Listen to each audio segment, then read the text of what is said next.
The snowstorm came fast, roaring down from the mountains like a white curtain closing over the world. The wind screamed through the pines, rattling branches, and howling against the windows of the small wooden cabin. Inside, the fire struggled to keep up with the bitter cold, but one man worked tirelessly to make sure it did. His name was John Miller, a single dad, a veteran who had seen more battles in life than any soldier ever should. He lived quietly with his 12-year-old daughter, Emily, in that cabin on the edge of Montana's wilderness. That night, as John stacked another log on the fire, Emily tugged his sleeve. "Daddy, do you hear that?" At first, John thought it was just the storm. But then, through the wind, came the faint rumble of engines. Motorcycles. More than one. He frowned. Out here, miles from town, in weather like this, no one should be on the road. Moments later, headlights cut through the snow, and the sound grew louder. Within minutes, 20 riders, leather jackets, frostbitten faces, and desperate eyes, pulled into his yard. Their bikes were half buried in snow, their hands stiff with cold.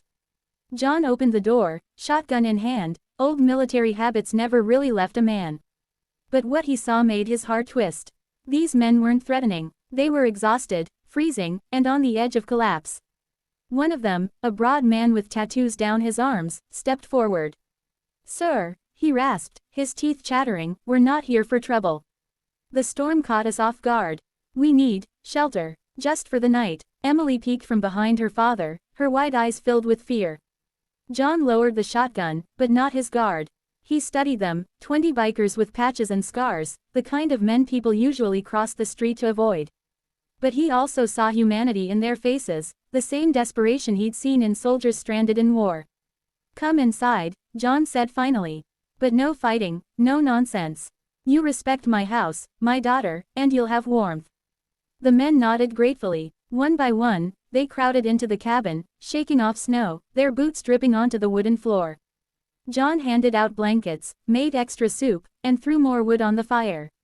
Emily, though nervous, carried mugs of hot tea to them. The bikers softened under her kindness, each thanking her quietly. The leader introduced himself as Mark Grizzly Turner. He explained they were part of a riding group headed back from a veterans' charity event when the storm caught them.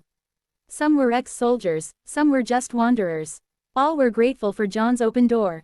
That night, as the wind howled outside, stories filled the cabin. John and Grizzly traded war tales.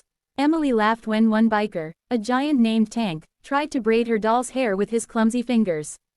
Slowly, the fear melted away, replaced by a strange, fragile trust. But John couldn't ignore the risks. Shelter was one thing, trusting 20 strangers, bikers no less, around his daughter was another. He hardly slept, his hand never far from his old service pistol. By dawn, the storm was worse. The bikers knew they couldn't leave yet.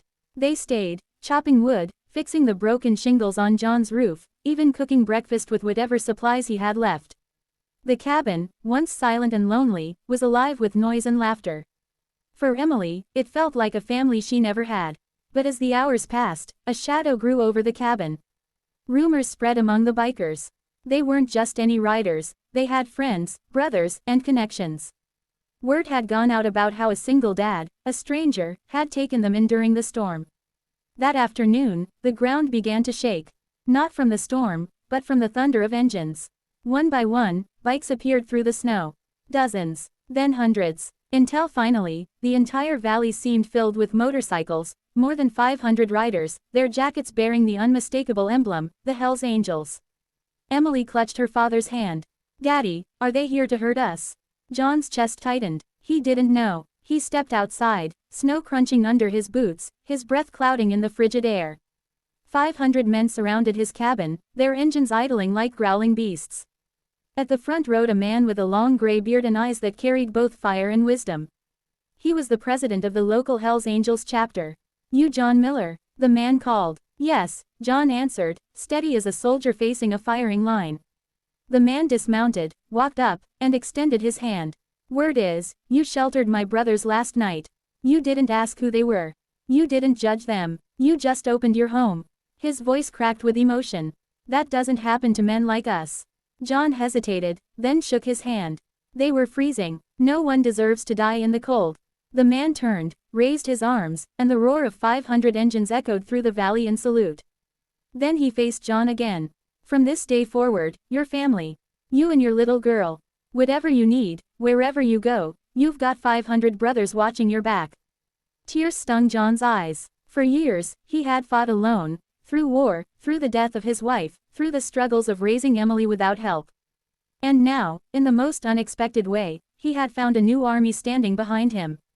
In the days that followed, the bikers didn't just leave. They rebuilt John's cabin, stocked his pantry, and even fixed his old truck. Emily rode on the back of Tank's bike around the yard, her laughter carrying through the cold air. For the first time in a long time, John felt the weight of loneliness lift. But it wasn't without challenges. Neighbors whispered. Town officials frowned at the sight of Hell's Angels crowding the roads.